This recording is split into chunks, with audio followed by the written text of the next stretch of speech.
Hello and welcome back to Speech GE 101. All right, I hope everyone is doing well and safe and sound. Let's go over the quiz from last time. One of them was for telling a personal story, and the options were it is better to use photos or videos, it is better to use a lot of silence, or it is better not to use silence. It is better not to use photos or videos. And the answer was it is better not to use photos or videos. And the reason why that is if you're telling a very personal story, you want you want the audience to really focus on your expression, your body language, and what's going on with you. Because then emotions get communicated. If you're using a PowerPoint or a video, then their attention is split between the two, and therefore you have less emotions communicated to them.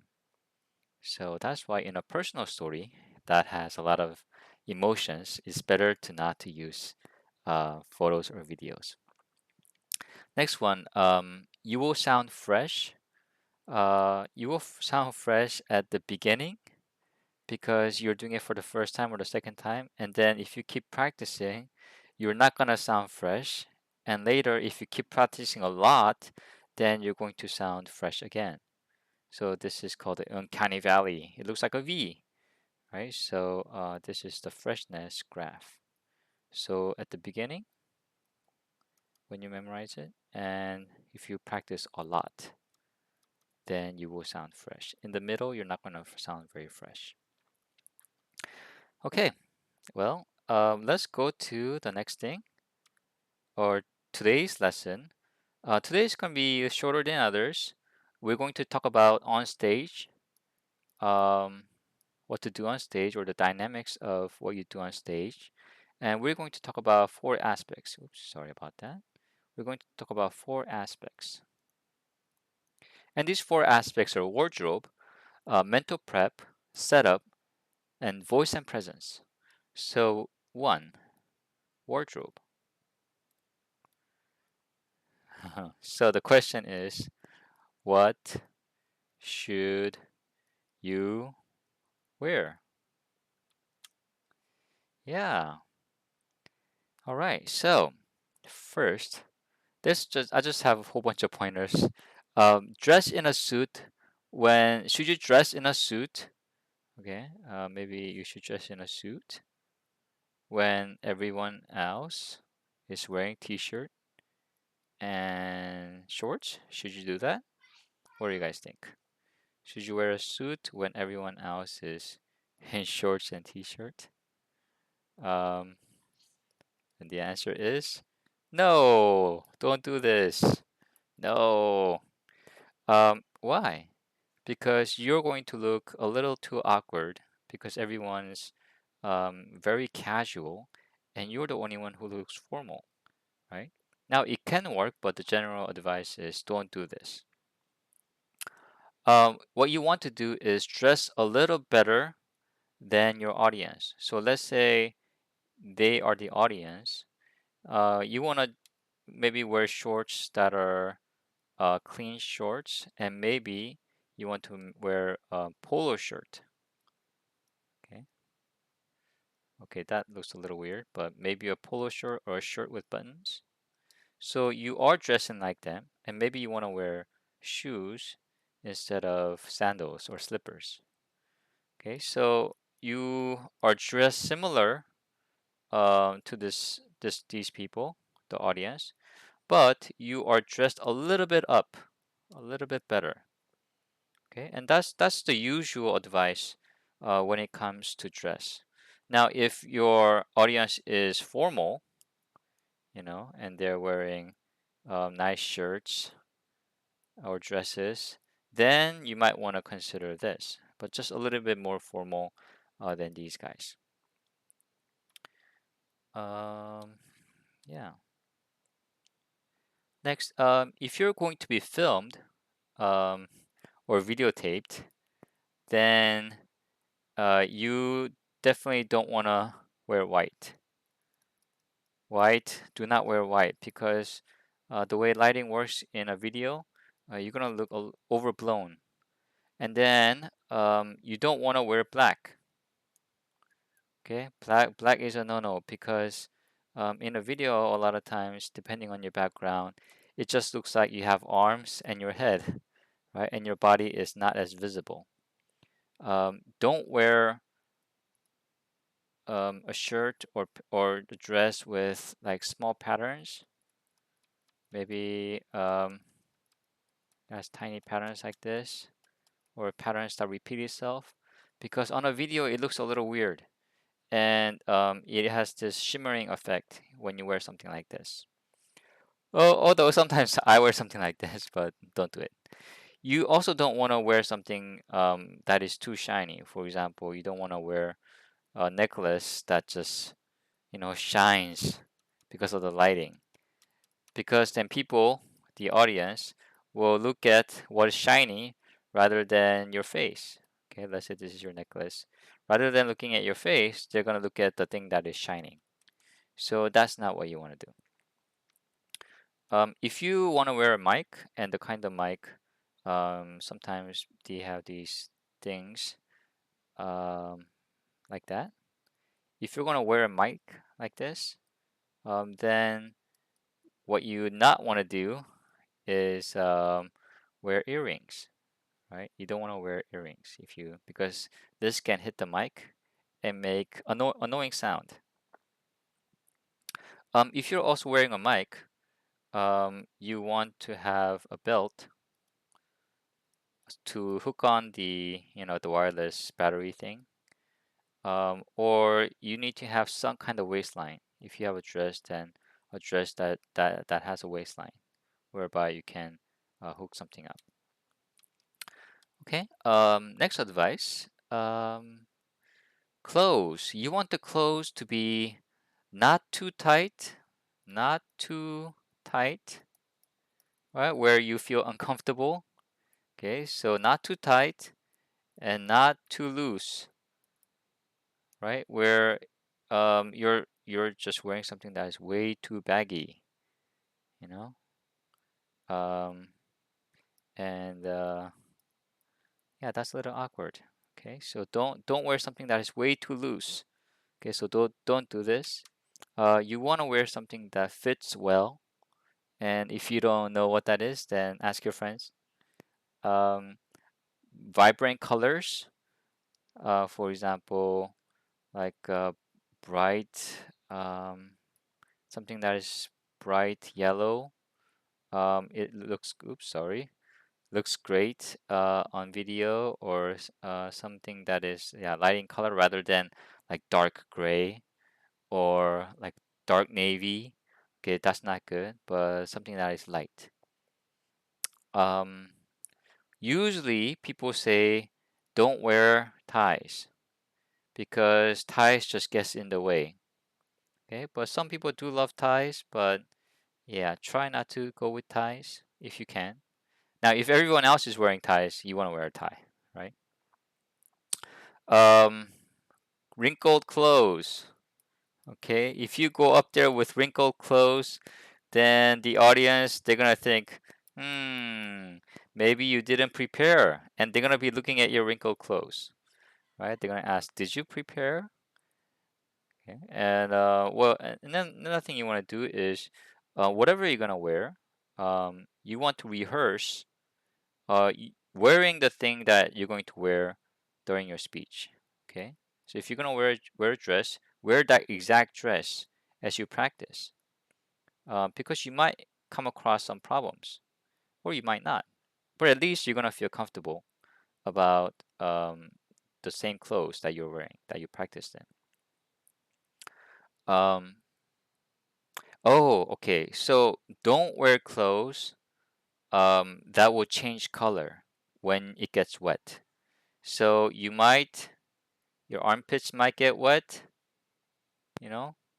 But if you're wearing, let's say you're wearing a gray cotton shirt, that gray cotton shirt is going to turn a little darker gray right here if you get nervous and you start sweating, right? So don't wear clothes like that. But most importantly, and this is really the takeaway, most importantly, this is the key point. Sorry. Most importantly, wear what gives you confidence. That's the most important thing. Okay. So if you wear shorts and t-shirt, if that gives you the most confidence, having more confidence in a speech is better than looking right or looking like your audience. Okay. So choose that which gives you the most confidence. That was it for part number one. Okay, that was pretty fast, right? Okay, part two is mental preparation. Mental preparation.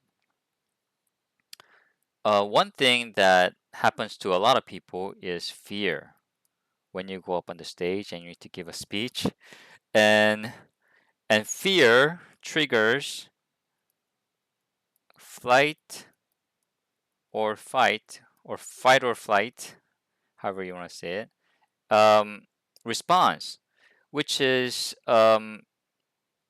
many people say this is kind of built into humans so that they can either fight, so they can start fighting the other person. Oh, I can't draw fighting. Okay, fight the other person. Um, you know, and they're fighting, or you want to run away, right? You want to run away. Oops, wrong side. Okay, so you want to run away. That's the flight. So fight or flight. And the reason why that happens is because when you stand up on the stage, um, what you become aware of is all these eyes looking at you. And when all these eyes are looking at you, then you're supposed to do something, fight or flight. And so what happens is you will get a lot of adrenaline, and your heart will start pumping fast, um, pumping blood to your muscles so that you can do something. And so for some people, they get so nervous. So if you don't fight or if you don't flight, then all this energy goes to your nervousness, right? And then your body starts twitching.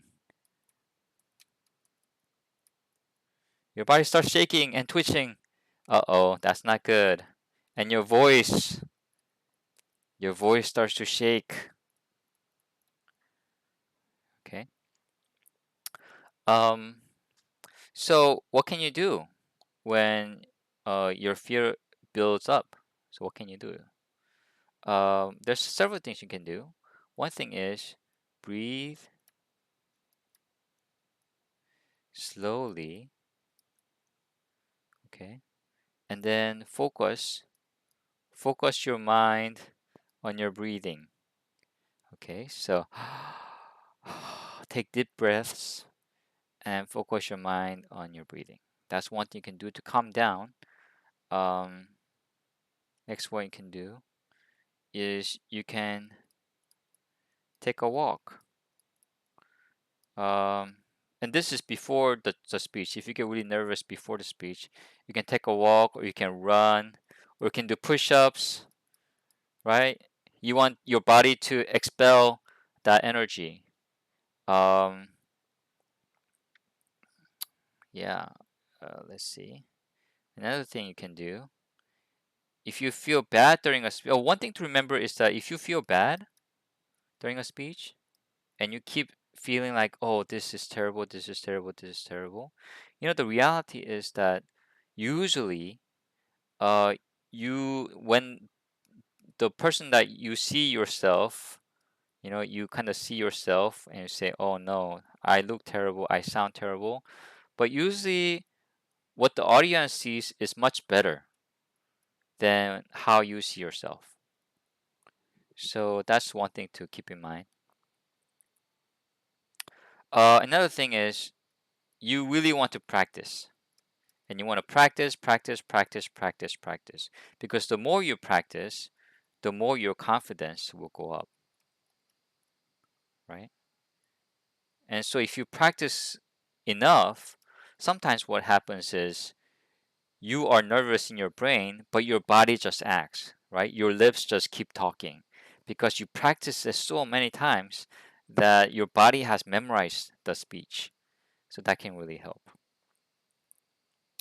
Another thing that you can do is drink water. And this is for many people. What happens is adrenaline sucks water from your mouth, and that's why you get dry mouth. And when you have dry mouth, then it's harder to speak. And so you want to drink water, maybe a third of the bottle. Okay, that's not alcohol. Okay, third of the bottle, so maybe about this much. You want to drink about this much of water before the speech. You don't want to drink the whole thing because if you drink the whole thing, then you might, feel like you have to go to the bathroom, depending on how long the speech is.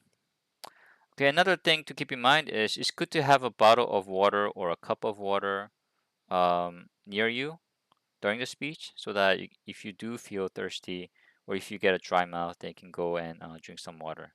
And that's totally fine.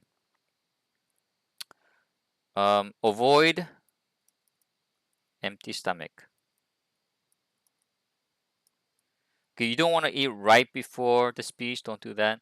But you want to eat maybe couple hours before the speech so that your body is not wanting food while you need to give a speech. Okay, and then you will also have energy as well. It's okay to tell the audience. It's okay to tell the audience that you're nervous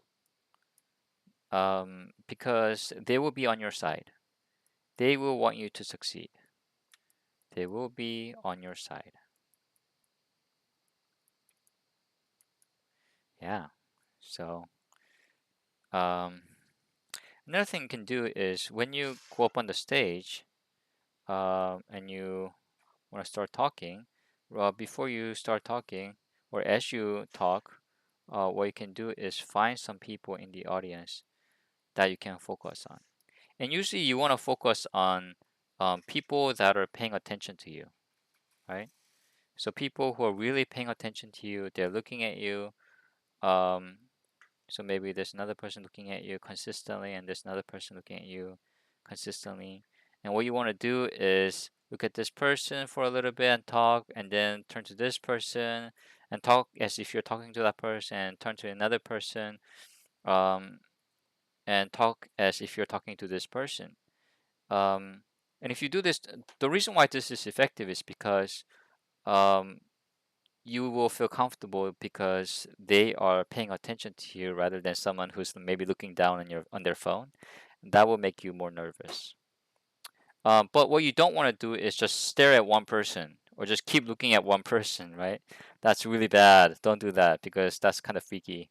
And yeah, don't do that. Another reason is because you want to um, talk to the whole audience, and that's why you want to pick different people on your from your stage, so that you can focus on different groups of people as you talk. You need to have a backup plan, right? So sometimes technology doesn't work. Um, so if something goes wrong in your talk and you need to fill time, then you can say like, okay, let me tell you a little story. Uh, let me tell you, let me tell you a story. Or you can say, let me ask you a question. Ask the audience a question and do a little interaction when you have those few minutes. But nothing too crazy. Okay, don't ask an open-ended question. Ask a yes or no question so that you can talk to them in a short amount of time. Yeah, so that's it for section 2. Let's go to section 3. So 3 is setup.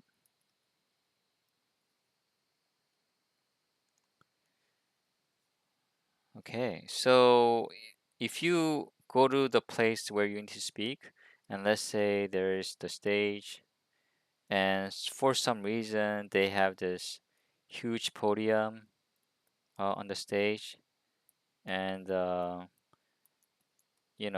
they have the everything set up here, and they have a mic here, and you have to stand behind this huge thing. Um, what you can do is ask them to remove this. This is not good. This huge podium thing is not good. And the reason why it's not good is remember, a lot of your communication, emotional communication, is your body language. Okay. So, and in any talk, what people want to know is your body language. What are you trying to communicate through your body?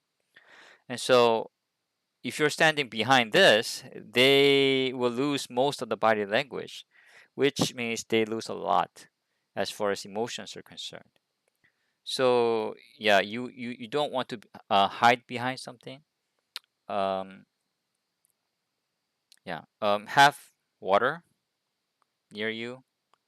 It may be also okay if you have a stool. It's okay to have like notes near you, or you can put notes like here or somewhere that is accessible but not very prominent.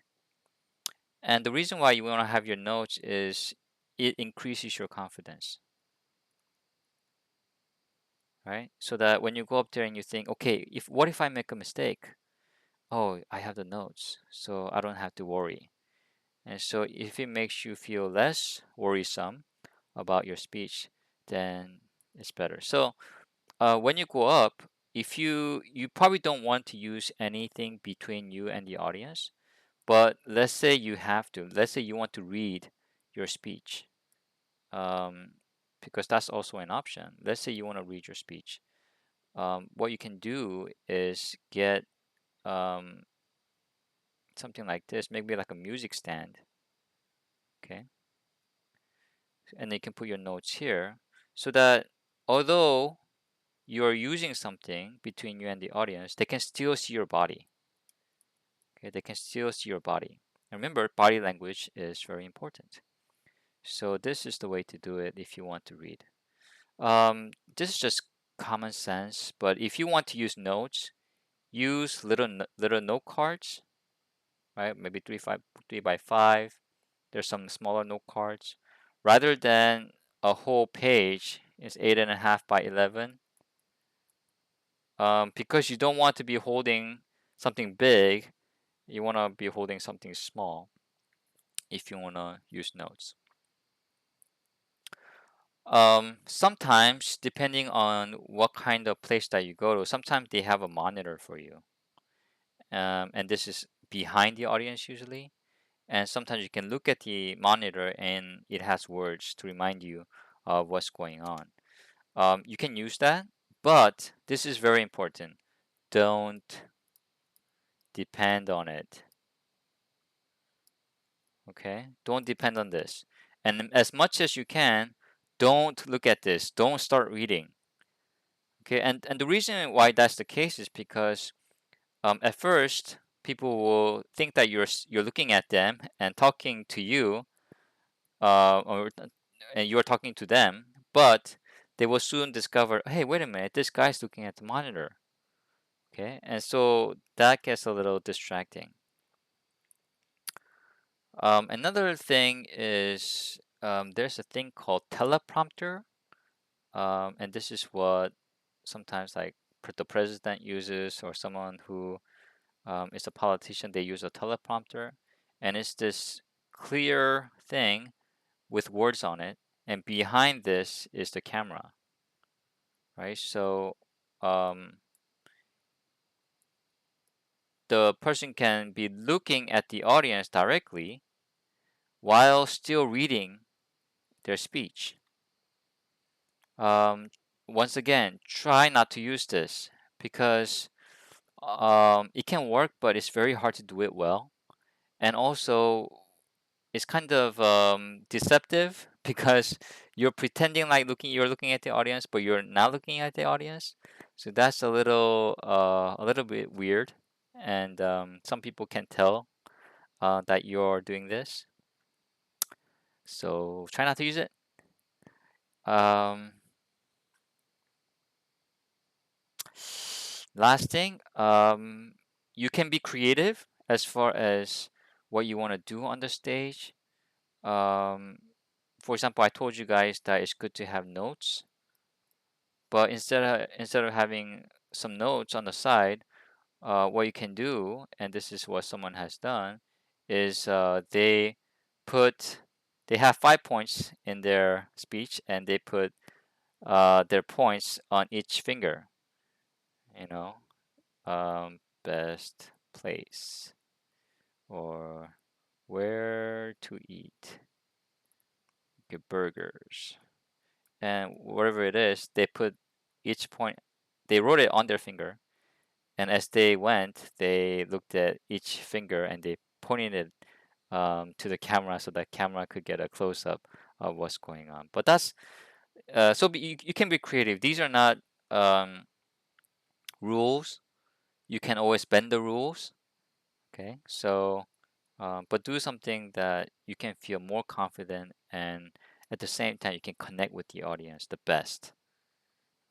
Yeah.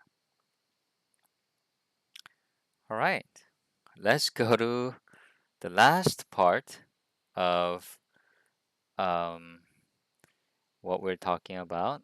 So last part of being on stage is voice and presence. Voice and presence. So one of the question is why speech? Why speech? Why don't you just send them an email and they can just read the email and it'll take them much shorter time to get all the information,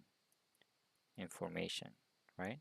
And the question is sharing information all you're doing when you're giving a speech? And the answer is actually no. You're doing much more than give information. So when you're reading something, your brain has um, a lot of things going on, but we can say one process, and that process is to understand what is being read.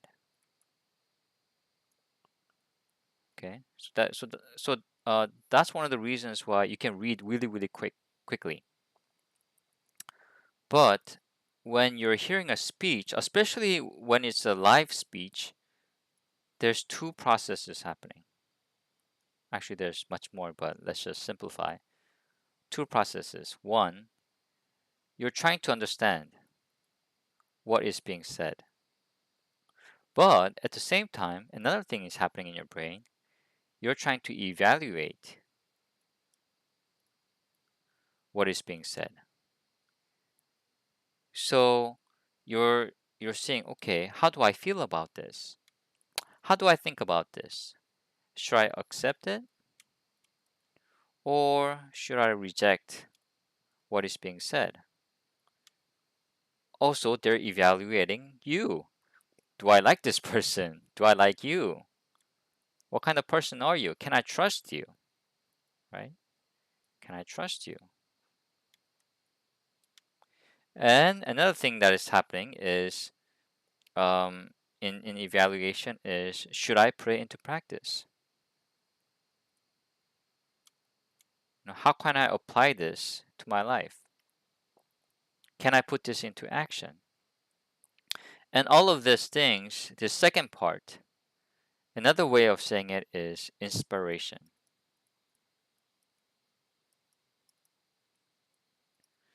So reading, yeah, that can inspire you, but you as the person who is reading is doing the inspiring to yourself.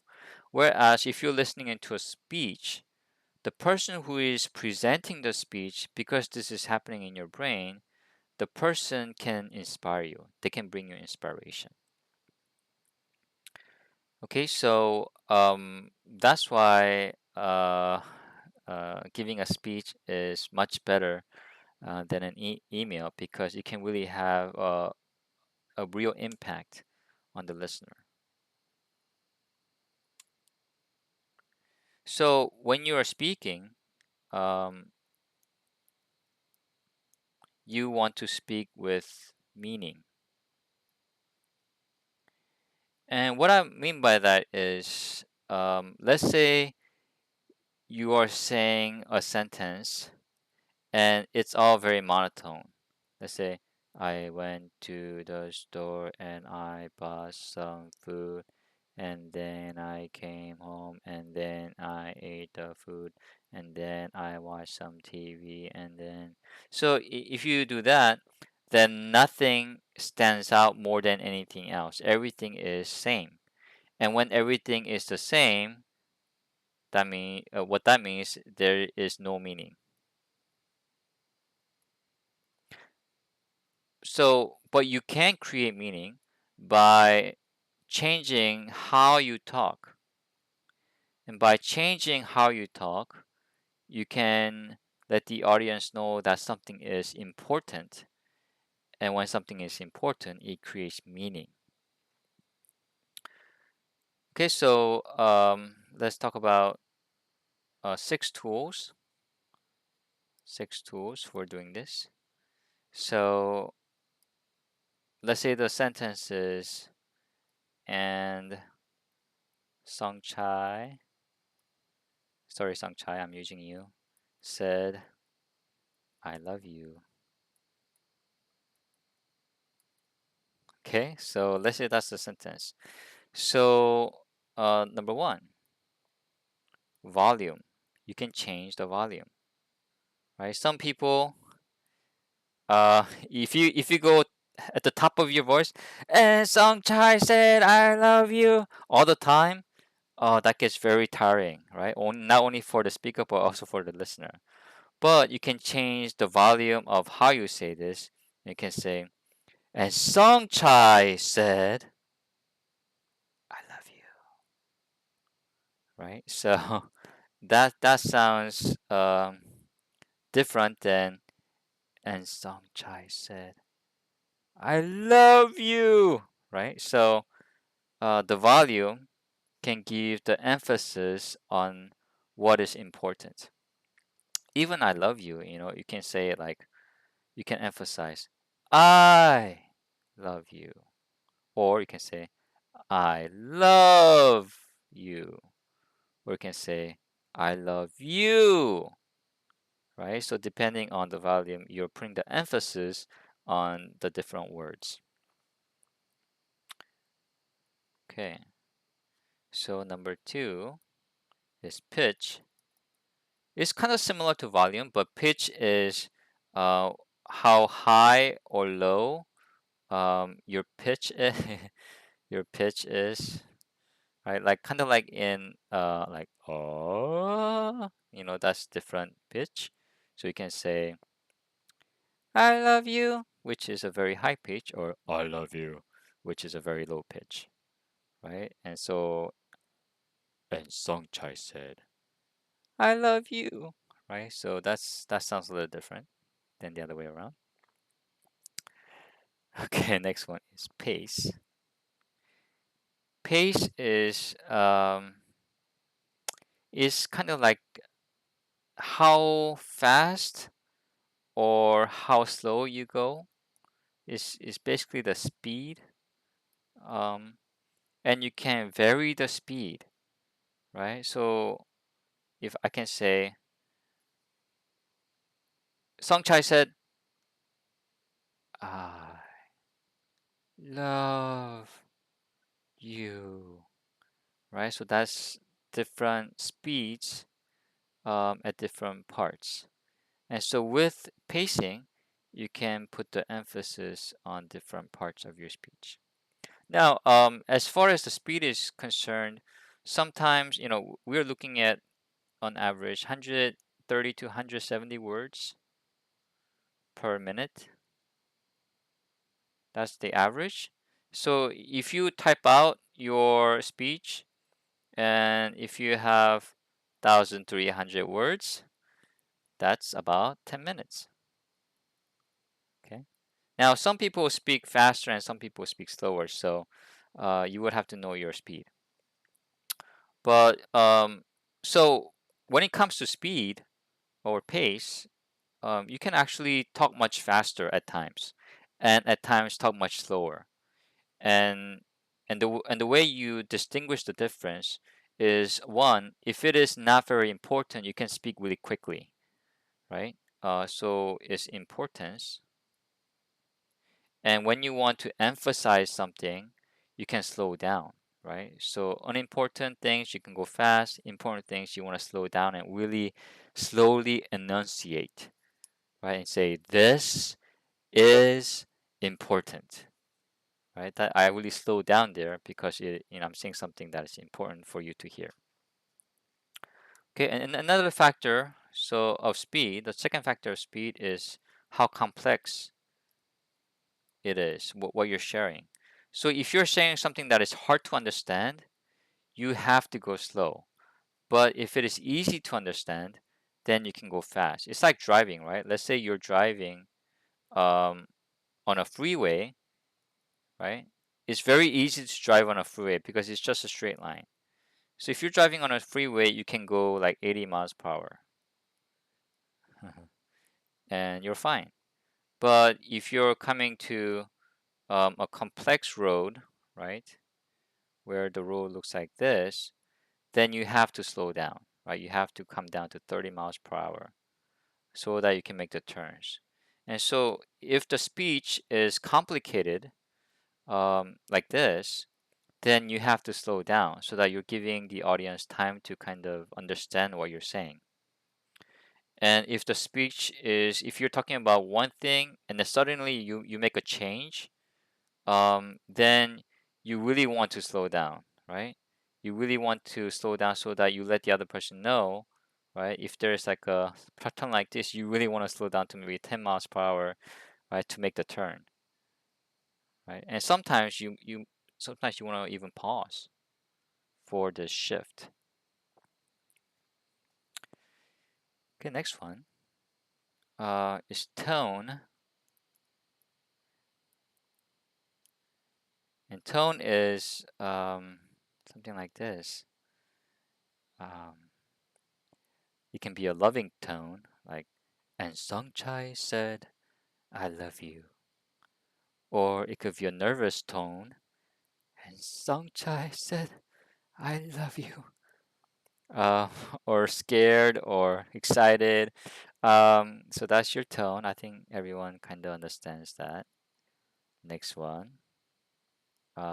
is emphasis. And this really, volume, pacing, tone, however you do it, you can really put an emphasis on certain words. Okay, I think that's understandable.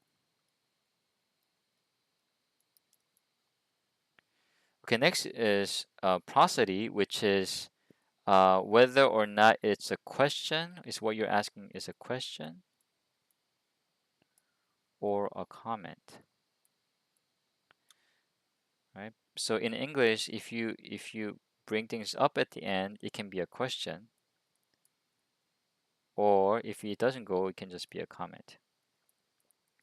For example, and Song Chai said, I love you, right? I love you.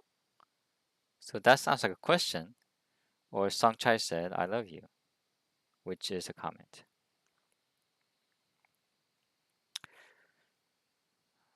All right, so what you want to do is, I mean, the most important thing is you want to try different uh, R. This is an R. Different ways of talking, right? So when you're giving a speech, just try different ways of the 6 tools that we talked about in the speech. Right? Slow it down, speed it up at a certain point. You might want to, say something louder or softer or tone or just, but try it. Try it on your speech. Try different ways and see which one you like. Now, one thing is what you don't want to do is don't copy someone. Let's say there is maybe a comedian that you really like. Okay, don't copy that person and the way they speak. And the reason is because you are not going to sound real, right? You need to sound real. And that's why I'm telling you to try different things, because the more you try different ways of talking, using those six tools, let's just take one sentence out of your speech and just try different ways. The more you practice this, the what will happen is you will eventually come to your real voice, the way you talk, and we want that because it communicates a lot of things to the audience. Right? They can trust you first of all because you're being real. Um, it sounds better and all the other stuff. Okay, so those are the six things, but there's just one more thing that I would like to talk about. Um, well, several other things, but yeah, just a few more things. Okay, so one thing you want to do is recruit your body. Okay, what that means is you really want to use your body for your sake. Okay, you don't want the body to control you. You want to control the body. You want to use your body. And so, when you give a speech, you want to stand tall, as tall as you can. Okay, you want to stand comfortable and confident. You want your chest to be open, right? You don't want to give a speech all scrunched up like Smeagol in Lord of the Rings. My precious, right? You don't want to do that. This is a terrible stance when you're talking. Don't shift your legs left and right. Shuffle your legs. Keep shuffling your legs. That's really distracting. Don't walk back and forth, back and forth, back and forth. That's really distracting. You want to walk. If you want to walk, you want to walk with a purpose. With purpose. And what I mean by that is let's say this is the stage, right? And the curtains on the back, and then there's this audience here. The way you can walk is let's say you start here, you can walk this way, right? Because you want to be near this audience, right? And you can make a triangle. Usually, people say you need to make a triangle. You make a triangle, so you're at the center of the stage now, and then you're walking here again, right? So you want to repeat a pattern, something like this, and that gives you purpose, right? It's purposeful walking. It's not just random walking that you're doing. Now, one thing important to remember about walking is you never want to walk backwards as you talk. Okay, so you're facing the audience, but you're walking backwards. Okay, it feels really weird for the audience, for them to see you do that. It really feels like you are disconnecting from them and you don't trust them, and then so it's a weird experience. So um but you cannot always walk forward, and that's why you want to do the triangle, right? So when you're walking from here to here, you are walking forward, right? You're walking forward because you want to go towards here, and you're not walking backwards, right? But you can still go to the back of the stage like this. So whenever you walk, you're not walking, you know, facing the audience. You're not walking like this. Your body is pointing this way, okay? When you're walking this way, and then walking. Now, if you're walking just a little bit, you can still face, and your body can face the audience, and that's fine. So yeah, um, recruit your body, have control over your body, and be purposeful. Okay, let's end with other strategies.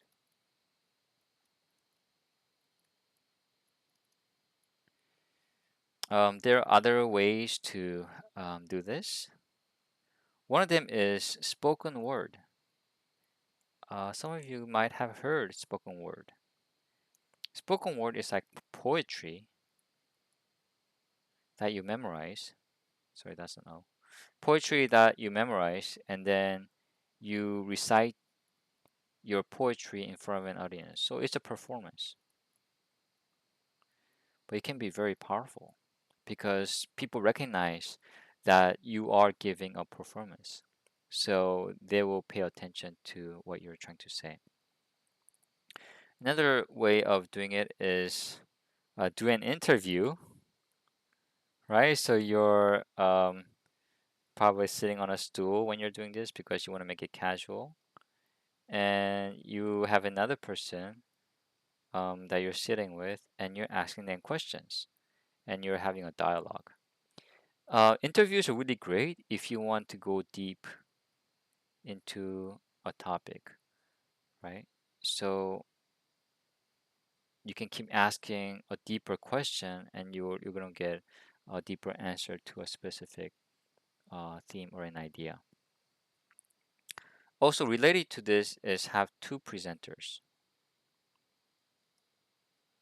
If you guys want, you can do this for our homework. You can grab a friend and do social distancing two presentation if you want.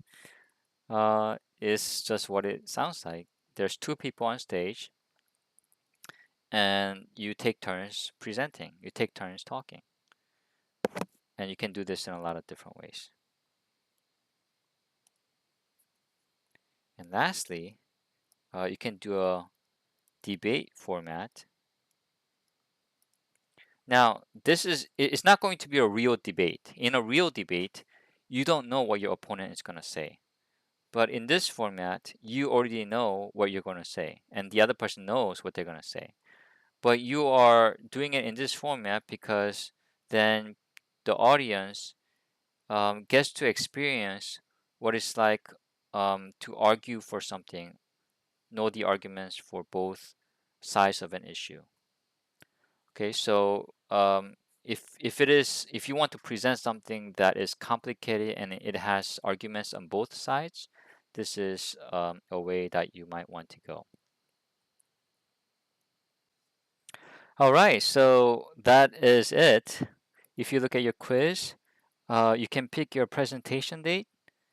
I know some of you guys have already chosen your presentation date, but for those who didn't, just circle the date that you would like. Now, I might shuffle it depending on if there's too many people for one day. I might move people around. So be aware of that, but please make sure you do this. Next week, we're gonna go over the midterm, and we're gonna have a short lecture. Well, that is all. So have a great week. Make sure you turn in that homework and stay safe and healthy. Goodbye.